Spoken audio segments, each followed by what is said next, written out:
السلام علیکم ورحمۃ اللہ وبرکاتہ۔ الحمد للہ والصلاة والسلام علی رسول اللہ، اما بعد۔ آج کی اس ویڈیو میں نماز سے متعلق دو اہم سوالات کے جوابات اور حکم شرعی کی وضاحت کی جاتی ہے۔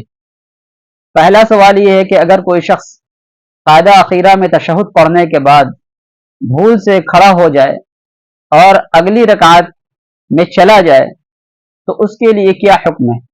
مثلا کوئی اگر عشاء کی نماز میں قاعدہ اخیرہ میں تشہد پڑھنے کے بعد پانچویں رکعت کے لیے کھڑا ہو جائے تو اسے کیا کرنا چاہیے؟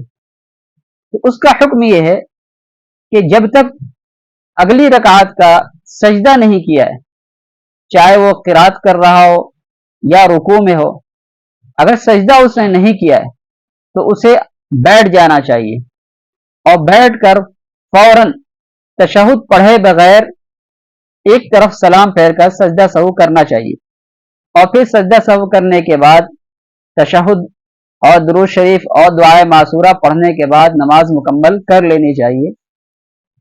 اور اگر اس نے پانچویں رکعت کا سجدہ کر لیا تو اب حکم یہ ہے کہ ایک رکعت اور ملائے اور 6 رکعت مکمل کرے، پھر تشہد پڑھے، سجدہ سہو کرے، پھر تشہد پڑھ کر درود شریف اور دعائے معصورہ پڑھ کر نماز مکمل کرے۔ اس طریقے سے اس کی نماز ہو جائے گی، 4 فرض ہو جائے گی اور 2 رکعت اس کے حق میں نفل ہو جائے گی۔ یہ ایک مسئلے کا حکم تھا۔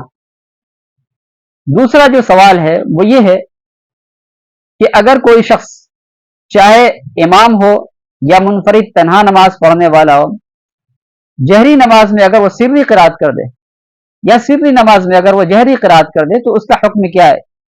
سجدہ سہو کب واجب ہے اور کس پر واجب ہے؟ تو جاننا چاہیے کہ منفرد تنہا نماز پڑھنے والے پر کسی بھی صورت میں سجدہ سہو واجب نہیں ہے۔ اگر اس نے جہری نماز میں سری قرات کر لی یا سری نماز مثلا ظہر اور عصر میں زور سے قرات کر لی تو اس پر سجدہ سہو واجب نہیں ہے، چاہے 3 آیت یا اس سے زائد بھی پڑھ لے، اس پر بہرحال سجدہ سہو واجب نہیں۔ اور اگر امام ہے اور اس نے جہری نماز میں سری قرات کر لی یا سری نماز میں جہری قرات کر لی تو اس کا حکم یہ ہے کہ اگر اس نے اتنی قرات کی ہے جس سے نماز ادا ہو جاتی ہے، یعنی 3 چھوٹی آیت یا 1 بڑی آیت، تو اگر اتنی قرات کر لی ہے تو اس کے ذمے سجدہ سہو لازم ہو جائے گا، اسے بہرحال سجدہ سہو کرنا پڑے گا، تبھی نماز صحیح ہوگی۔